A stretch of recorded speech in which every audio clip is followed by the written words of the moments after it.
Halo teman-teman, apa kabar semua? Kali ini kelompok 3 akan membahas mengenai materi fungsi tanah pada pertanian organik. Tapi kita kenalan dulu yuk sama anggota kelompok 3. Di sini ada Yuka, Wahyu, Tia, Makfira, dan juga Syifa. Nah, sekarang kita mulai masuk ke pembahasan yuk. Di sini ada tanah, fungsi tanah pada pertanian organik. Kira-kira apa ya semua ini? Definisi tanah. Tanah merupakan salah satu media tumbuh tanaman, baik tanaman semusim maupun tanaman tahunan. Juga untuk kemaslahatan manusia dan makhluk hidup lainnya loh. Tanah dalam arti pertanian dapat didefinisikan sebagai kumpulan benda alami di permukaan bumi yang tersusun dalam horizon-horizon. Nah, tanah ini terdiri dari campuran bahan mineral, bahan organik, air, dan udara, serta merupakan media tumbuhnya tanaman. Selanjutnya ada fungsi tanah. Fungsi-fungsi tanah sebagai sumber daya alam. Yang pertama merupakan unsur produksi pertanian. Yang kedua merupakan unsur pengatur tata air atau siklus hidrologi. Yang ketiga merupakan unsur perlindungan alam atau lingkungan. Yang keempat unsur teknik bangunan atau infrastruktur. Dan yang kelima sebagai tempat hidup makhluk hidup. Selanjutnya ada fungsi-fungsi tanah menurut Carroll et al. Pada tahun 1997.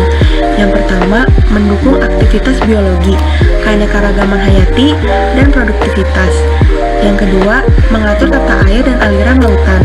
Yang ketiga, sebagai saringan, buffer, degradator, detoksifikator senyawa anorganik dan organik.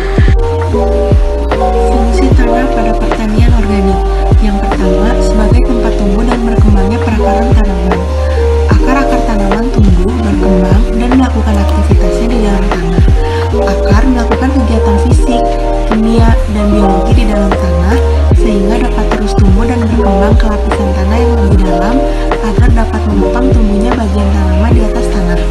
Yang kedua, penyedia kebutuhan primer tanaman, air, udara, dan unsur hara. Untuk mendukung produktivitasnya, tanaman membutuhkan air, udara, dan unsur hara yang dapat diambil dari dalam tanah.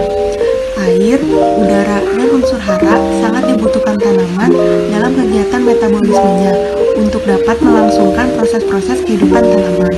Tanpa air, udara, dan unsur hara, tanaman tidak dapat tumbuh. Yang ketiga, sebagai penyedia kebutuhan sekunder tanaman. Salah satu contohnya adalah hormon, vitamin, asam-asam organik, antibiotik, dan toksin anti hama. Senyawa-senyawa tersebut terbentuk karena adanya proses-proses yang terjadi di dalam tanah, baik yang dihasilkan oleh tanaman itu sendiri, mikroba tanah, maupun komponen-komponen tanah lainnya. Dan yang keempat, sebagai habitat biota tanah. Di dalam tanah, hidup berbagai jenis organisme, baik yang berdampak positif karena terlibat langsung atau tak langsung dalam penyediaan kebutuhan primer dan sekunder tanaman tersebut, maupun yang berdampak negatif karena merupakan hama dan penyakit bagi tanaman. Nah, itu dia berbagai macam fungsi tanah pada pertanian organik. Berikut ini merupakan daftar pustaka yang kami gunakan sebagai acuan pembelajaran. Terima kasih atas perhatiannya, semoga bermanfaat dan sampai jumpa.